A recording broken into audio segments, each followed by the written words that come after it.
main issues with entire Hamlets is the fact that people are so scared about being picked on and bullied by the corporate leadership team. And as you're probably aware, we recently, I say we, the NU were successful in taking industrial action when they were threatening the Support for Learning team with job cuts. The Support for Learning team provides specialist support for our young, vulnerable students in our schools. The Tory boards have just implemented the new attendance management policy, which is the new term for sickness, and there is nothing in there about disability at all. So everyone's really sort of like scared, everyone's worried about going off sick. One of the biggest factors for us is work-related stress, especially the number of job cuts that we're now facing. Myself and a colleague of mine who is also disabled but also part of the Black Members Group are talking about analysing the database in Tower Hamlets and to try and draw out the statistical information in relation to the number of people with disabilities within our branch to see if we can get them to become a bit more proactive and to campaign against discrimination. We are also really upset and angry with the anti-union laws that the Tory have imposed because it's made our jobs a lot harder.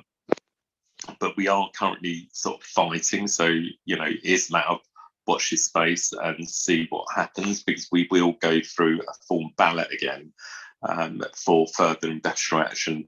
It's really shocking and really, really upsetting to see that Keir Starmer, who bangs on about sacking and re-engaging should be abolished, has done absolutely nothing to challenge a Labour mayor to discredit the fact that he quite willingly supported the sacking and re-engaging of the staff in Tower Hamlets. It's really, really, really appalling. Like I said, a lot of us are disabled. A lot of my colleagues have got mental health problems due to a lot of it's down to work-related stress that's become more prevalent over the last couple of years.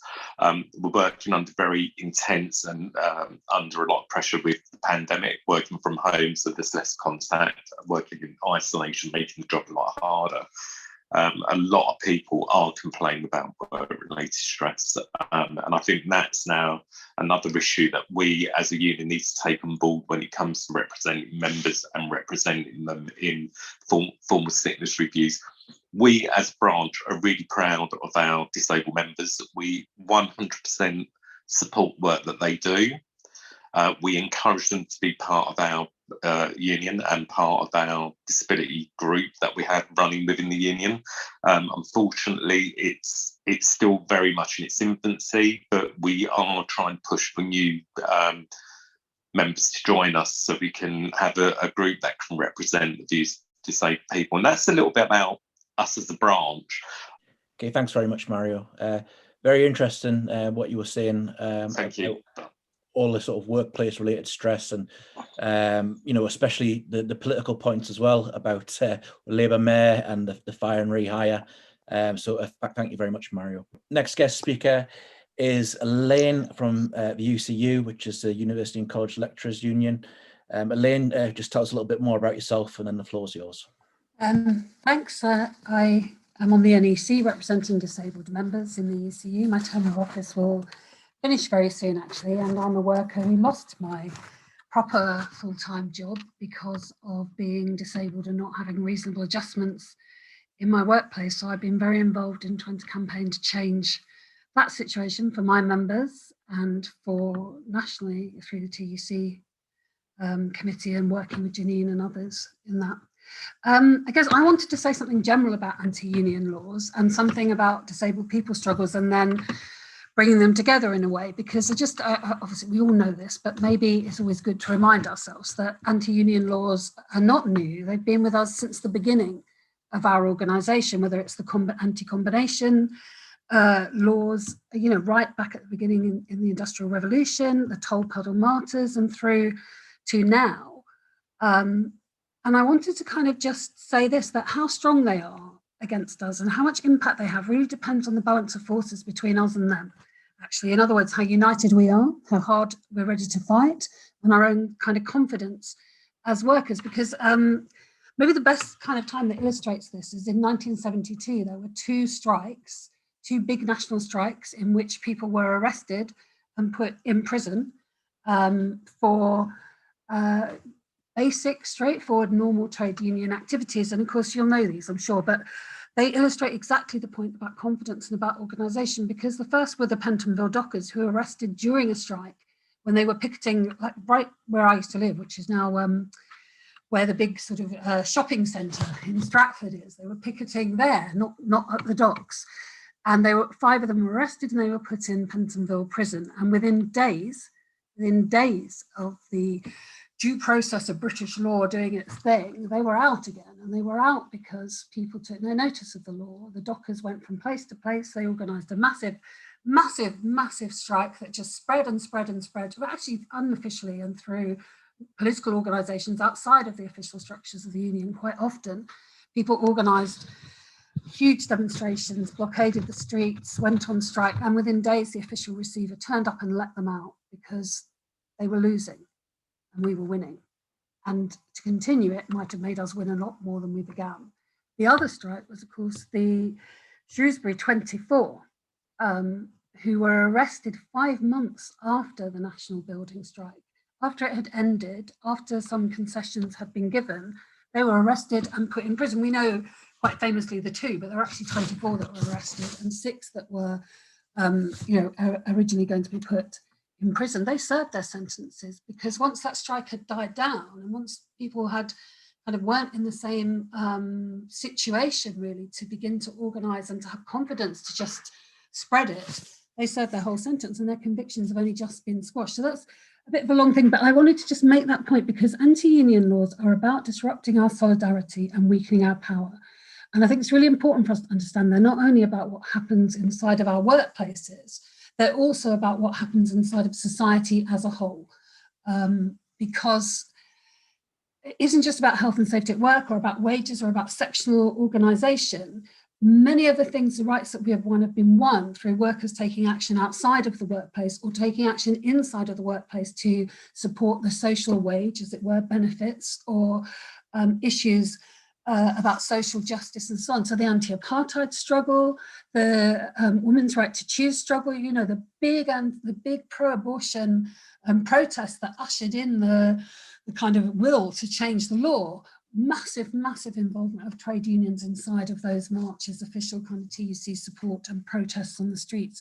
And anti-union laws are about saying, all right, maybe you can protest on the streets in your spare time. We can't necessarily stop you, but you're certainly not going to use your organised power to stop workplaces, to put economic pressure on the bosses in order to organise politically. That's one of the most important things about the rule. And it really matters, I think, to disabled people, because if you think about our struggles as disabled people, everything that we have got, and this again is a truism, isn't it, in the union movement, but everything that we have got as disabled people has been about struggle on the streets, in our workplaces as well, but actually because of the specific way that oppression of disabled people works, which is often to exclude us from the workplaces, that's a very big struggle, and it's different often to the other kind of oppressions that we're used to thinking about in terms of the Equality Act. Disabled people are often excluded from work, but our struggles have been very much, if you think about what gave us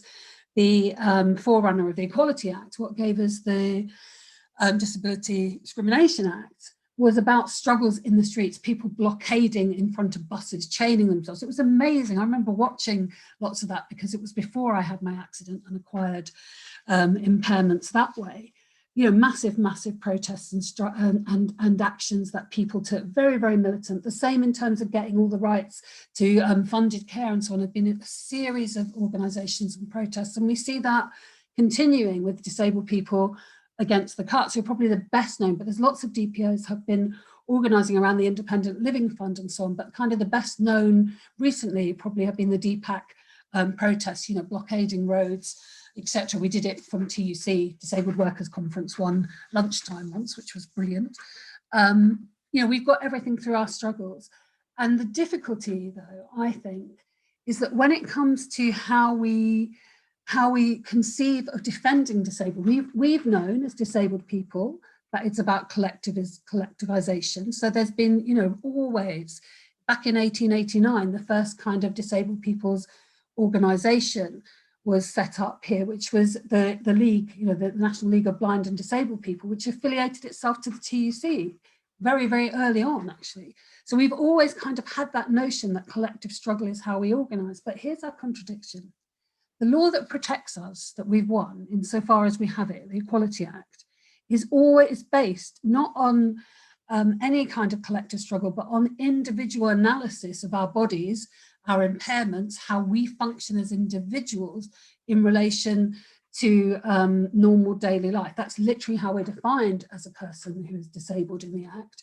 And then how our rights are conceived of in that Act are the individual rights of the right to adjustment of a policy, etc., which means we're always kind of fighting insofar as we've won things. They've given them to us in an individual, not a collective way. And that often functions what happens in our unions. We do casework around individual people's rights at work, disabled people's rights at work. And we haven't found a way always to make it really collective. And the anti-union laws are about not ever letting us find that way. They're about saying you don't get to strike over those kinds of issues about what happens with benefits in society. You don't get to strike over the laws that produce inequality and so on. You can only do collective stuff in your workplace about a workplace issue, and you can't do it. You can't do it very easily about any individual. So if you do want to have a strike about somebody's reasonable adjustments, let's say, that's how I lost my job. That's how very many people in my union have lost their job, by delayed or refusal, but more often delayed reasonable adjustments. That's where we lose our jobs. And we find that in the gap between being able to organise a legal strike, which means, as we know, you've got to use the post. You can't do it from mass meetings. You have to have an exact list of every section where people work. And if you get that wrong, you can be challenged on the basis of whether it's legal. So a huge amount of sort of bureaucratic organisation, a removal in terms of how you vote from the immediacy of your discussions. And then you've got to get, you know, the 50% limits and so on. So there's a big, and then you've got to give them notice. In that long gap to organise around these things, very often the person who has not had their reasonable adjustments, or the person who's threatened, this is how it happens a lot in our workplace, and last summer we know from the CAB's report on equal crisis that 1 in 4 disabled workers were threatened with redundancy, and that was directly related to having needed to shield during the sort of first of the lockdowns. That by the time in my union, we just kept hearing there's going to be redundancies because obviously there's a crisis in higher education, and there's long been a crisis in funding in FE. The tap on the shoulder, it's going to be redundancies. Why don't you volunteer now? You'll get more money because you know you're going later. And disabled workers are often selected in that way because they're off sick more, because they haven't had their adjustments, or because they need adjustments the managers don't like. The gap between the organisation for the legal strike and the person simply going and being pushed out is enormous, and it isn't working well for us. The only way that we can save our jobs, I think, and get our adjustments and have dignity at work and defeat ableism in our workplaces, which is enormous. You know, it's enormous how people are spoken to and treated, quite openly contemptuous, or jokes about, if you have, like me, a mostly hidden impairment, but when I need to, I use my walking stick, which makes it visible. And if I had £1 for every time a manager said, "Oh, Elane, not using it today," then in the implication that I'm a fraud in some way for asking for a car parking space, whatever, I'd be quite wealthy. I'd have retired on quite a nice income. So we know that this is what's happening, but how we organise about that gap is a way that I think we have to find. One, the strength and the confidence to say your laws don't work for us. They don't protect working people at all. They particularly don't protect oppressed people of any kind.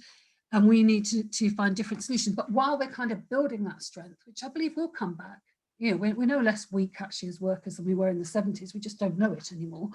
But while we're doing that, we have to find, I think, creative ways around the law. So we used to have a number of things. I'll just give you some ideas, really, of how we can get around it. If we have to use the Equality Act to argue for somebody's rights, then we need to have inside the workplace a collective campaign around that, discussion on what it means. We need to have posters, we need to have a petition that goes around inside of the workplace at a local level, explaining what's needed, you know, why it matters that we have reasonable adjustments, why we have particular policies, why we have disabled workers in our workplace.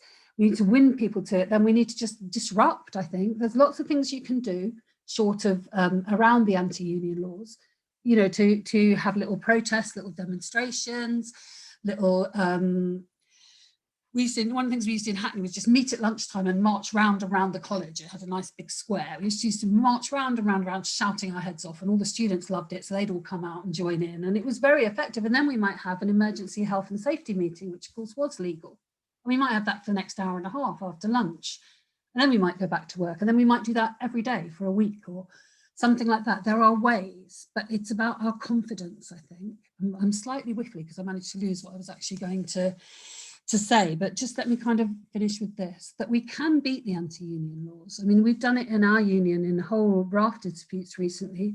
You guys have done it, our Hamlets, Unison have done it. You know, there's lots of places in a way where we respond by becoming more efficient in our organising and having to involve more people so that we can get the vote out. In some ways, it's made us stronger in many places because we are getting bigger votes. And although a minority can quite easily stop a workplace if they pick it well, or if they're an important section, the fact we've had to involve the majorities is quite good.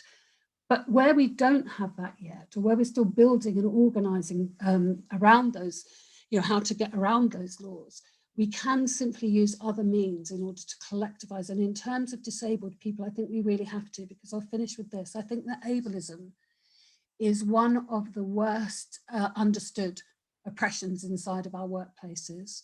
Quite often, we're quite often the later group of workers to have begun to organise, because there is such an idea in society that disabled people don't work, that we are all on benefits.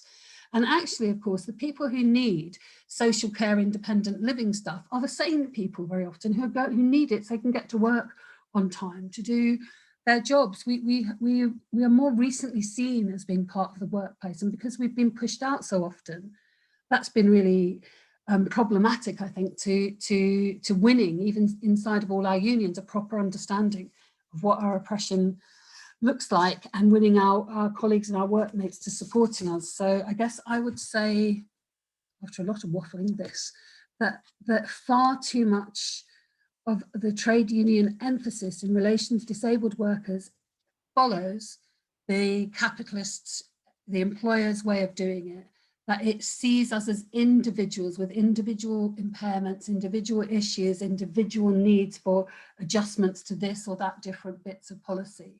But we are not a series of individuals suffering different forms of oppression or different needs. We are actually a collective of people who are growing. COVID means the unions are going to have to get to grips very, very fast where they're not with organising, because we have ever more disabled people inside of our workplaces now. And in some ways, we've got a gap where people are beginning to sort of recognise a bit more what's happening as more people become disabled.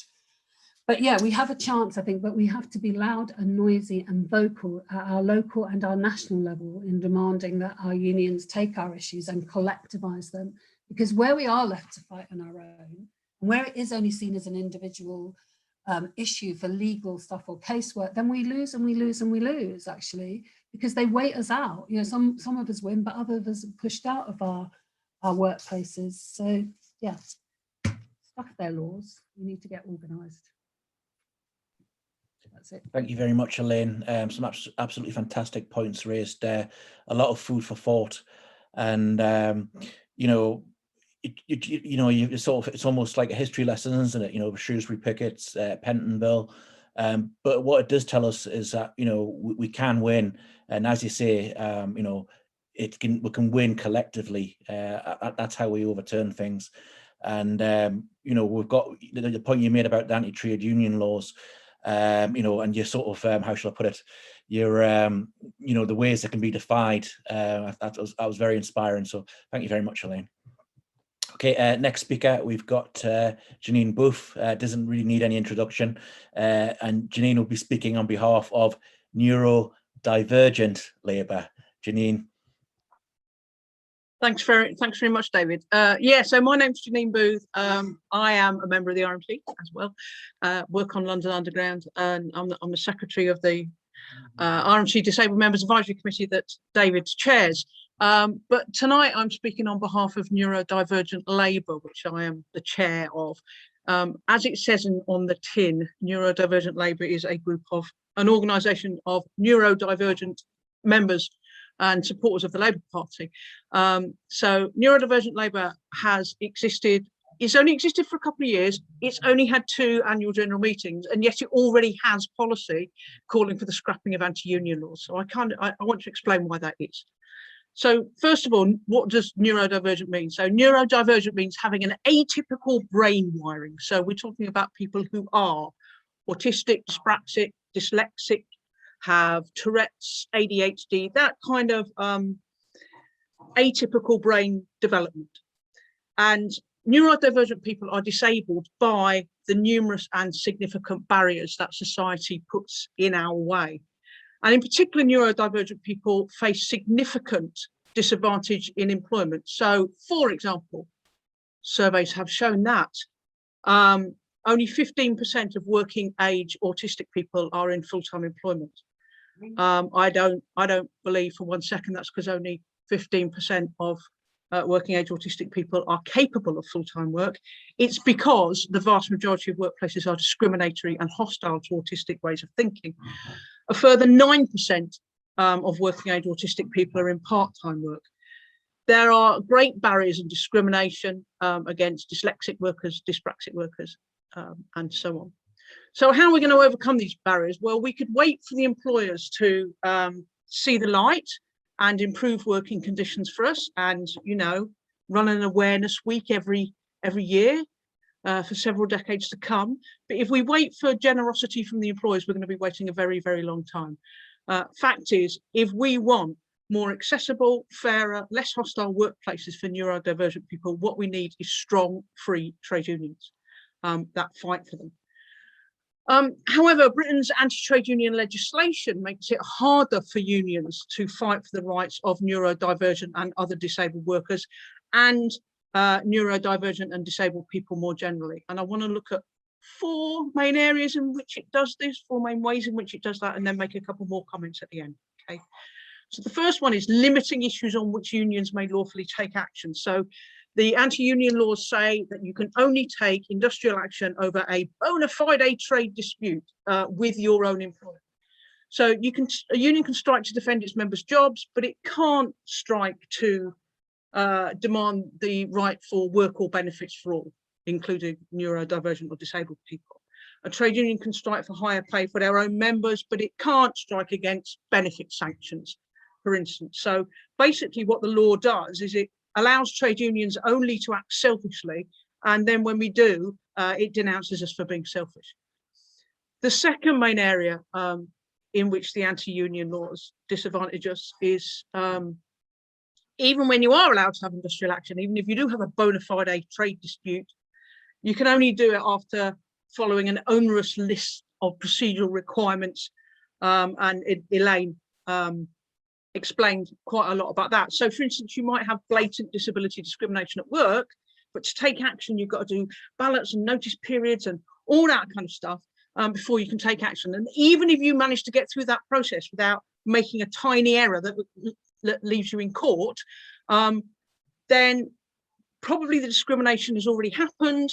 The victimised worker has already been sacked. You're already starting from behind the starting line. You're already having to fight a rearguard action. The third aspect of it I would stress is about the political fund. There's a long history of political funds in unions. You'd think unions would just be allowed to spend money on politics, wouldn't you? Because politics affects their members. But it's 100 years since the first, or more actually, since the first kind of legal restriction on unions' political funds which required unions to have a separate fund for political campaigning, i.e. you're not allowed to spend money out of the general funds of the union for political campaigning. For a long time, that just kind of sat there paying for campaigning, and then the Tories started attacking it. First of all, they made unions have a referendum on keeping it, keeping their political fund every 10 years. And then the unions, the political funds kept winning that. So that didn't achieve what the Tories wanted. So then they introduced the right for workers to opt out of the union's political fund. And then they dealt us a real blow in the 2016 Act by making it opt in. And it's actually really easy to miss the tick box to opt into the political fund when you join a trade union. Particularly as the vast majority, a big majority of people now join online. So they haven't even got a union rep sitting next to them necessarily, you know, pointing out that that's there and encouraging them why they should join it. So this is a deliberate move to reduce the funds available to, whether it's sponsoring candidates, MPs, councillors, etc., who you know are going to stick up for you, or whether it's publicity campaigns or demonstrations, protests, all that kind of stuff. And the final area in which the anti-union laws discriminate or present barriers to neurodivergent and other disabled people is again something that Elane mentioned as well, which is the requirement that ballots take place only by post. That's industrial action ballots. It's also trade union elections, not to all posts, but certain posts defined by the law. And the irony here is the government's policy, its stated policy about its own processes is called digital by default, i.e. processes happen electronically. If you're claiming, you'll know this if you claim universal credit, you have to apply for it online. The Tories select their own election candidates by electronic voting, and yet they require trade unions to use postal ballots only. Now, that presents a barrier to any disabled workers who have any kind of impairments or differences that might make it difficult to receive, to fill in, and to go and post a ballot form. And that will obviously include workers with, for example, mobility impairments, but it also includes dyslexic people who might struggle with reading and understanding the ballot paperwork. It will also include some dyspraxic or autistic people who might struggle with the what's called executive function skills required to just carry out the multi-stage process of receiving, filling in, taking to the ballot to the post box. And of course, on top of that, these days it's not even enough to get a yes vote in a ballot. You have to reach thresholds for turnout and levels of support. So people not voting because there's barriers to them voting really matters. It really matters. It's left on unions not able to hold strike action even when they've had overwhelming yes votes, if not enough people have managed to follow that whole process of voting. So those are the four areas I wanted to mention in which the laws discriminate against us. There are plenty of other restrictions contained in the anti-union laws as well. For example, controls over picketing, intensified state regulation of trade union affairs, and they still try to claim, don't they, the Tories, that the reason they brought in these laws is to democratise trade unions and have them back to their members. What a laugh that is. If that was true, then as well as balloting to put on a strike, they'd require unions to ballot you to call them off as well, wouldn't they? But they don't. So the final point I wanted to make is that unfortunately, I think the anti-union laws are bad enough as they are, but there's more to come. And the next one that's coming is one that was included in the Tories' 2019 general election manifesto, which is a minimum service requirement during rail and transport strikes. Sometimes they say rail, sometimes they say transport. We'll find out in due course which they actually mean. And that means that even if you jump through all these hoops, even if you submit all your notices in time and perfectly, even if you meet all their thresholds and even if you do all of that, you still have to run a minimum service on your own strike day. You have to collaborate. You have to make some of your members scout. It's a disgraceful proposed new law. It already exists in some other countries, by the way, including France and Italy. And we really have to resist this this being brought in. And the very final point I'll make on this very final point is I have no doubt that the Tories will attempt to justify this law by talking about the rights of passengers, and particularly the rights of disabled passengers. They will talk about how when we go on strike on London Underground or the Mainline Railway or the buses or wherever else, right, what about those disabled people who've got to go to hospital? What about those disabled people whose carers need to come around their house to look after them? Okay, and we've really got to hit back at this, right? It is not in disabled people's interest to have trade unions further weakened. It's in disabled people's interest to defend the right to strike, because the inconvenience and the problems caused on 1 or 2 or 3 days or even a week of strike action is nothing to the problems that will be caused to disabled people by the defeat of the trade union movement. Disabled people, and I'll end by going back to the title of this meeting, disabled people need free trade unions. Thanks very much.